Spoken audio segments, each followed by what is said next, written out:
Peggy 16.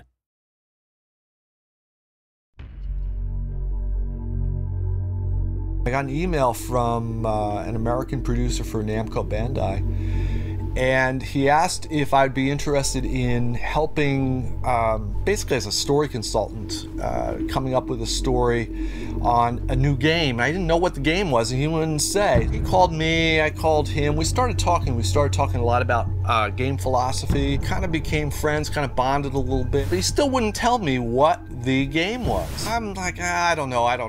Finally, I said, all right, if you want me interested, what is the game? He said Ace Combat. I said, shit, you should have told me that right in the beginning. I'm in.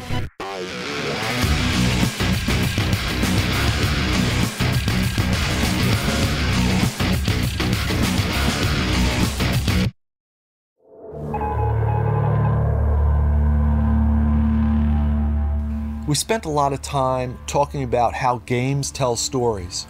And one of the things that we emphasize is that everything that you do in a game, whether it's working a controller, hitting a button, as well as reading what's on the screen or listening to what's happening, that is all involved in the narrative. That is all telling a story.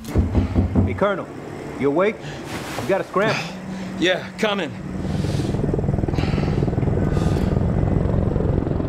Probably the most obvious difference between Assault Horizon and the earlier versions of Ace Combat is that we are now playing in a realistic universe.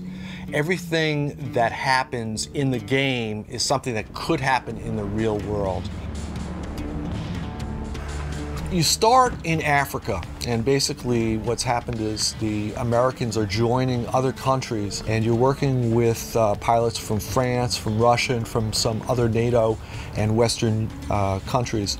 As the story goes on, we find out that the rebels are getting support from some other group. The outside group is developing a weapon. The fight then moves to the Middle East and to Dubai. And we then, without giving too much of the story away, shift a lot of the action to Russia. What we wanted to do here was come up with a plot that would take us to a lot of different territories, put us in a lot of different geographical situations. For instance, there's at one point you are flying through Dubai, and you get to fly air combat through the buildings, which was one of the goals in coming up with the game. I did actually want to blow up my house, but the team thought that would be a little bit too much. You have several characters that you can play as in the game. Probably the most important will be Colonel Bishop.